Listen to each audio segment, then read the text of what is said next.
teaching in BIM during COVID-19 pandemic.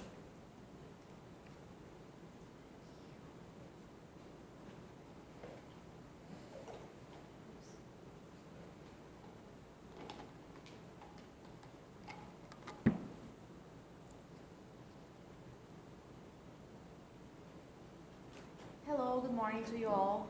My name is Marina, and I will be presenting on behalf of myself, Professor Eduardo Racholores, who was my advisor back in Brazil, and these two great undergrads that helped me develop this research. That's one reason that this research is so close to my heart, is that these both students, undergrads, they helped me analyze all the data and participated in that, so I'm really happy to be presenting it on their behalf as well. So basically, we all know that there's a challenge on BIM adoption, and this challenge starts early on during the university time. So not only not so many universities teach BIM, but also some professionals, some professors, some staff is not really ready to handle that. So that is in itself a challenge, right? So one way to mitigate these barriers is starting early on, right? Starting earlier, even their college years, to present that idea, to present those concepts. So, well, we were planning that. We were starting a very intense course for young engineers. They were in their early years. We were very excited about that, but we all know what happened in 2020, COVID hit.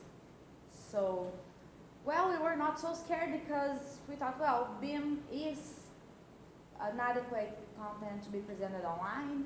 It's mainly computer-based, it's mainly collaborative, online collaborative, so we thought we would be fine.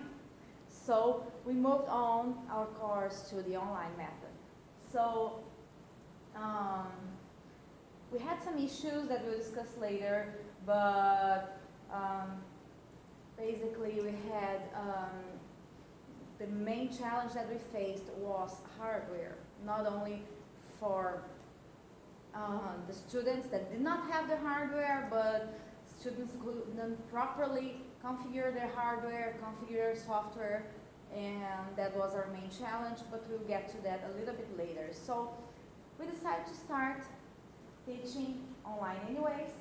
So what was the course structure? Our course structure was basically, first we developed a sketch.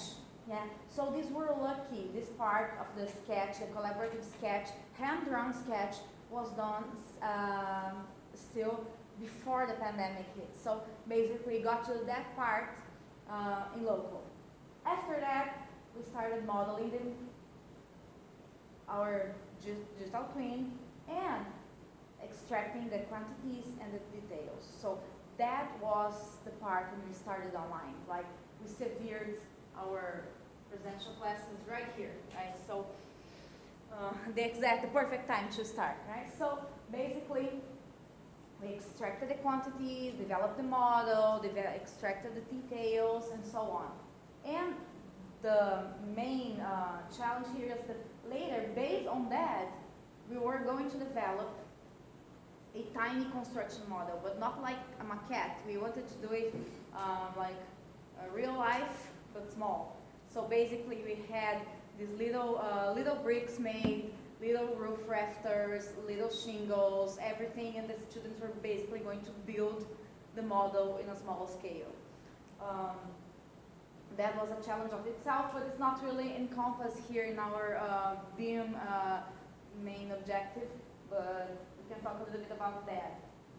So basically, when we shift to online, we had to restructure our lessons a little bit. First, the main thing is that since we had the distance problem and some students were watching the classes later, some students were having connection issues, one very important point was that we started doing preliminary activities. When you're working online, preliminary activities are the main thing that will help your students prepare for that class, right? It doesn't need to be nothing big. a small reading, 15-minute video, something like that, that they will be able to see what's going to go on that lesson. Yeah. Quick stop, nothing related to the topic. One question. I would like you to raise the number of fingers. How are you feeling today? Great, happy and energized. I'm pretty tired. It's the last day of conference. You're hungry because we're waiting for lunch? Oh, just okay. Come on. Okay, we have many different answers. Just okay. Some are hungry, some are happy and energized. I'm happy to hear that. I am always hungry, so that's my thing. So what I did here was an icebreaker. So that's point number 2 of our important online lesson, because unfortunately when you're online we can't read the room, right? So here I can take a look and I see who's happy, who's doing something else, who's tired. But when you're online you don't have that feedback. You don't have that body language feedback. So you need to do that. You need to be conscious about that. This was a structured icebreaker, right? I used a specific question, I had a structure, but sometimes you can just ask, how are you feeling, what did you guys have for breakfast, something like that, just to get a sense of how your students are feeling that day. Yeah, so it will help you a lot with your lesson. This is not good only for BIM, this is good basically for any kind of online lesson. And I personally like to do that also in presential lessons, as we just saw, right? So after that, we move on to the next stage of the lesson. That's the lesson itself. So I like to use the PPP structure. In this case, for the online lessons of BIM, the word specifically great. P, first, present. Yeah, so basically you just present the content, just tell the students what you're going to do, what are the basic commands, and then you practice. Basically, you do it with them. I usually share my screen and I do it step by step and they follow me. And finally, I give them a task. You have to be very specific on that. You give a specific task and you tell your students to develop something. So, and this is called the PPP pyramid because the present time is supposed to be very short, the practice time is supposed to be intermediate, and the produce time is supposed to be the biggest. So students will have time to get their hands on the program, to feel their difficulties, and you, of course, should be available on that last stage to answer their questions. Yeah, so basically that was the lesson structure we adopted for the online method. After that, so basically, so that was what happened. Now I'm going to tell you how we validated that. Yeah. So basically, that's our case. We validated that through a case study. Basically, we had one activity where we listed questions and difficulties and what was good from the students. Based on that, we developed a quick survey, and finally we validated that. Pretty simple structure, yeah. We validated that with a very similar activity from the first one that I'll show you. Basically, we elicited those questions, yeah, with a whiteboard activity. Basically, this is in Portuguese. I left it like that because I would like you guys to see how the activity goes. Yeah, so basically, I divided the board. So basically, on this side, they described what they were liking, what was easy, and on that side, what was hard on this time of the class. So basically, they write down, and you can use some online tools that are anonymous, so you can't know who wrote what. So it's kind of cool because they can express themselves freely. So basically, they, oh my God, they like the organization, they like the explanation, but they had a lot of trouble with software. Basically, all that is a lot of trouble with software connection and hardware. So when you're teaching BIM, you have to be very mindful of that. So basically, after that, we did an extensive survey. These are just a couple of questions. After those questions, we managed to get some important points. And then our main difficulties that we found out was the online teaching platform wasn't very friendly, the hardware and the software setup. So basically, when you're having BIM, you should have the university provide support for the students online. So basically what we did, the university provided the computers, but the installation wasn't perfect and the support wasn't 100%. So that's something that we need to keep in mind when teaching online BIM. The advantages, they could rewatch the lessons, we were able to humanize those lessons online, and the preliminary activities and the collaborative environment worked very well for BIM.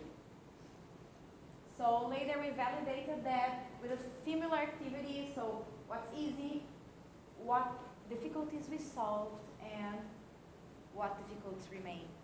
Yeah, basically we did the same activity.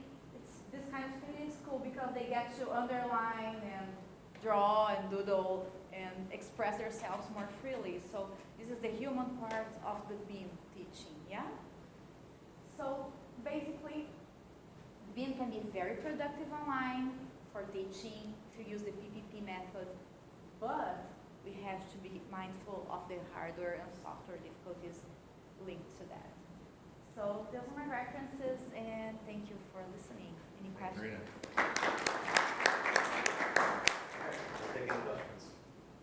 Yeah, thank you very much for your presentation. I love the fact that you had to address another aspect of BIM, because most of the time other presentations have been on the BIM itself. Now during your, the period of getting the feedback from the students, now I know you mentioned something about the hardware and software setup issues. Were you able to find out the compatibility, or how would I put it, is how easy it is for the student to understand how to use BIM? Like, is the BIM student friendly for learners, those who are still trying to learn? Did you in any way find out about that? And if you did, do you have any suggestion on how to address this issue? Can you repeat just, the question is how to? Yeah, like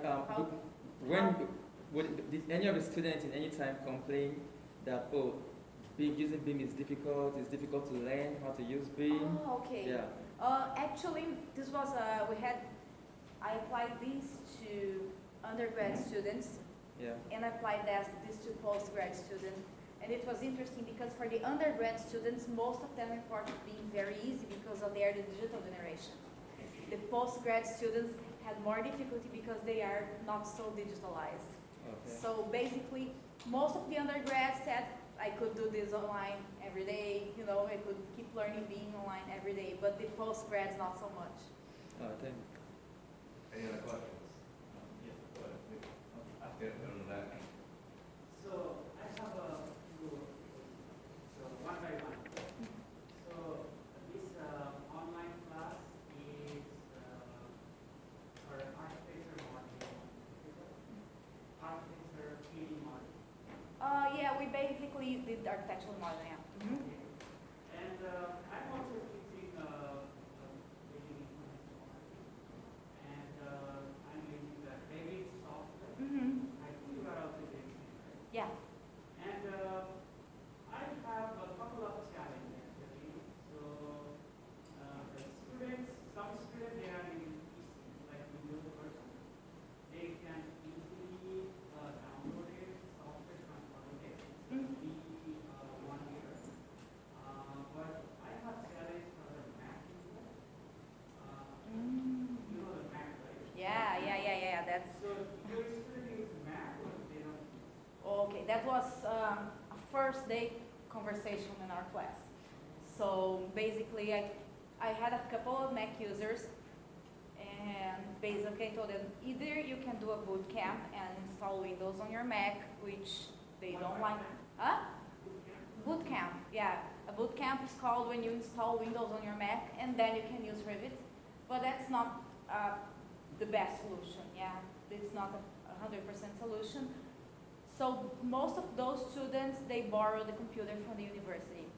So, and it was actually good for them because they were modeling in one computer and they were watching the lesson in the other computer. That was something that we found out in the research, that when students have 2 screens, they're much more productive because they can see the professor doing the activity in one and they're doing themselves in the other, so they don't need to keep switching from screen to screen. Excellent question. Yeah. Thank you, Ms. Marina. Very interesting work. My question has to do with the transition from the academic environment into the workplace or into industry. Now, what do you foresee based on what you've studied as the main challenges that these students will face, or what will have to do to get them up to speed with what industry expects of them in terms of their usage? Okay, that's a great question. I feel that they are, it's more, their problem in the industry will be more behavioral than technological, because technological, they are usually leaving the university very well, but they are still developing the workforce mindset. Yeah, they're still thinking of themselves like, oh, I need to deliver this to get a good score on this lesson. I need to deliver this to pass the scores. And then that switch in mentality, I think, is the most difficult, but that's not only related to BIM, yeah, because I think that the technological part of the BIM, usually those students are the ones that are going to be changing the environment, the workforce. They are going to be developing BIM, inserting BIM in their own companies. So I think technologically they're fine, but the mindset needs to be upgraded.